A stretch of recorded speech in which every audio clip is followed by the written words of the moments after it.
The Bible's not about extraordinary people, but God doing extraordinary things through ordinary people. That's what it's about. And we look at Elijah, you're like, man, he's incredible. Well, that's just what it looks like to live a fully surrendered life filled with the Holy Spirit. And he was just as human as we are. And if we were a counselor looking at this scene, we would say that he was triggered and dysregulated. That would be the language today. A trigger is something triggers you. Here, Jezebel's pronouncement of his death sentence triggers him. He's triggered.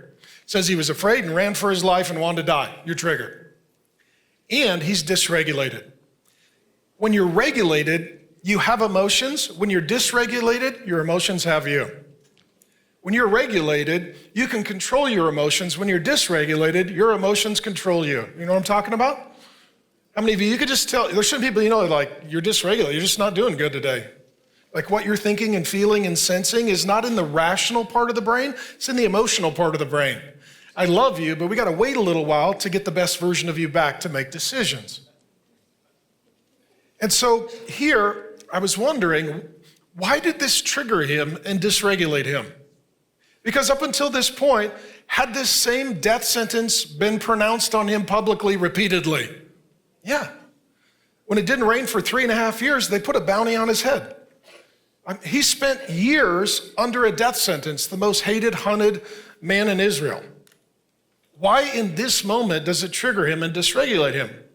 Well, maybe we don't know, but let me share with you something that as I was sitting and I was praying for you today, and I was praying for the sermon, something came to mind.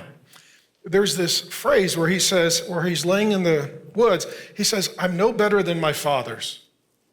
And when I first read that line some months ago preparing, I thought he's whining. How many of you, we whine, right? Some of you are like, it's a part-time job for me. I whine all the time. It sounds like he's whining. Some of the commentators I read said, he's just whining. He's like, my dad and my grandpa had a better life than me. Woe is me, I'm not having a good life. And then as I was praying today, let me share something with you that is speculation, but it's for consideration. When he says, I'm no better than my fathers, what he's saying is, they're gonna hunt me down and kill me. This could mean that they did that to his father and his grandfather. What he's saying is, here's what he may be saying. My family's been fighting this battle for generations. I saw my dad up against this government and these demons. I saw my granddad up against this government and these demons. And they were good men, and they fought hard, and they loved the Lord, but they got killed. We looked in 1 Kings 17 when we started the story that they slaughtered all the prophets and they closed the Bible teaching schools. That's what the government did, because it's always God versus government.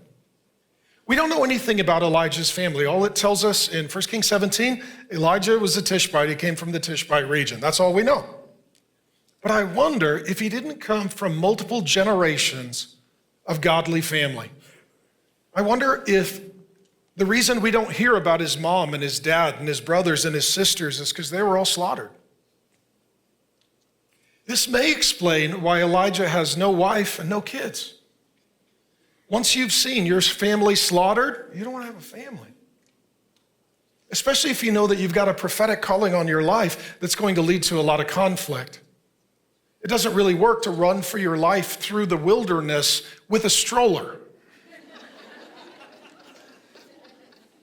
And so what may have triggered him is remembering or being negatively reminded of the slaughter of his own family. See, there are still places that God's people are being slaughtered for their faith. There's martyrs all over the globe every day. This would make sense why he was triggered and dysregulated. If you've seen your family slaughtered and now they're coming for you, you're thinking, I'm gonna suffer the same fate as my family. Just another generation losing and dying. If so, if he's remembering those haunting scenes growing up of seeing the murder and execution of his own family, it would make sense that he was triggered and dysregulated. Thanks for joining me. My name is Pastor Mark. I've been teaching the Bible for more than 3 decades and head on constant collisions with woke culture. And I would love to get you more Bible teaching. 2 things you can do. Go ahead and watch the sermon in total and also subscribe to the channel. And I'll just keep sending you Bible teaching and we'll have a lot more fun together.